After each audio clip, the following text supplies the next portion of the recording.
Assalamualaikum dan salam sejahtera. Anda bersama saya Evelyn Faisal dalam mengupas isu berkaitan remaja. Isu kali ini ialah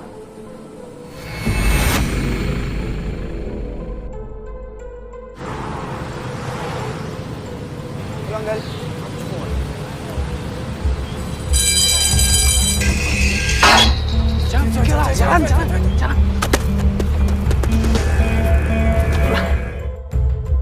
Okey, Ponteng sekolah mencatatkan rekod selalu disiplin tertinggi. Kesemua mereka tergamam dan tidak sempat melarikan diri.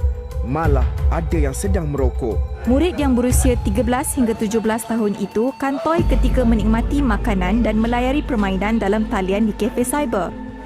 12 pelajar di sebuah sekolah di Rawang, Selangor akhirnya ditangkap kerana kerap tidak hadir ke sekolah. 19 pelajar sekolah menengah termasuk 3 pelajar perempuan di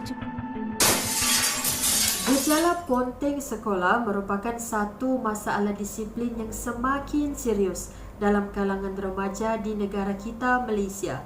Untuk pengetahuan anda semua, ponteng sekolah ditafsirkan sebagai ketidakhadiran pelajar ke sekolah dengan sengaja tanpa sebab-sebab munasabah yang dibenarkan pada hari persekolahan.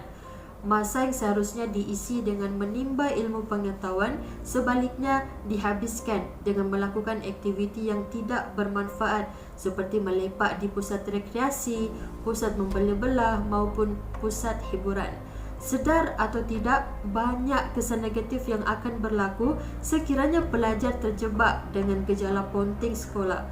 Antaranya mereka terlepas peluang belajar dan terdedah dengan gejala sosial. Oleh itu, hari ini saya akan berkongsi tentang faktor-faktor yang mempengaruhi pelajar ponteng sekolah. Faktor pertama, sikap pelajar itu sendiri. Pelajar yang mempunyai tanggapan dan sikap yang negatif terhadap sekolah dan pelajaran menyebabkan mereka tidak mempunyai motivasi untuk belajar kerana mereka menganggap belajar itu sebagai sesuatu yang tidak penting. Mereka lebih suka bersukaria berbanding menghadiri sekolah dan mengulang kaji pelajaran. Tambahan pula, pelajar yang suka ponteng sekolah sering dikaitkan dengan masalah-masalah seperti tidak menyiapkan tugasan yang diberi oleh guru, sengaja datang lewat ke sekolah dan tidur dalam kelas. Oleh itu, sikap pelajar yang negatif boleh mempengaruhi diri mereka untuk ponteng sekolah. Faktor kedua, pengaruh rakan sebaya. Seperti yang kita sedia maklum, rakan sebaya ialah antara orang yang dekat dengan kita dan sentiasa bersama dengan kita tidak kira susah atau senang. Oleh itu, remaja memerlukan seorang atau dua rakan sebaya untuk menemani mereka sepanjang tempoh perkembangan remaja.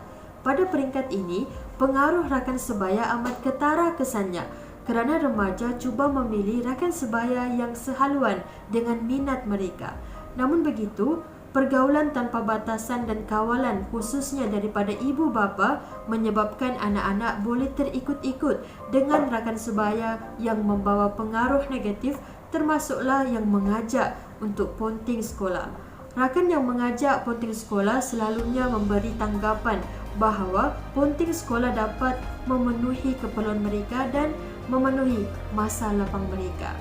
Oleh itu, pemilihan rakan sebaya perlu dilakukan dengan bijak dan matang oleh pelajar supaya mereka tidak terpengaruh dengan rakan sebaya yang membawa pengaruh negatif. Konklusinya, gejala ponteng sekolah yang semakin membimbangkan di negara kita berlaku disebabkan faktor-faktor seperti faktor sikap pelajar itu sendiri, pengaruh rakan sebaya. Oleh itu, semua pihak termasuklah ibu bapa, sekolah, masyarakat dan negara perlu bersatu dalam menggambling tenaga untuk mengatasi masalah gejala ponteng sekolah daripada terus berleluasa.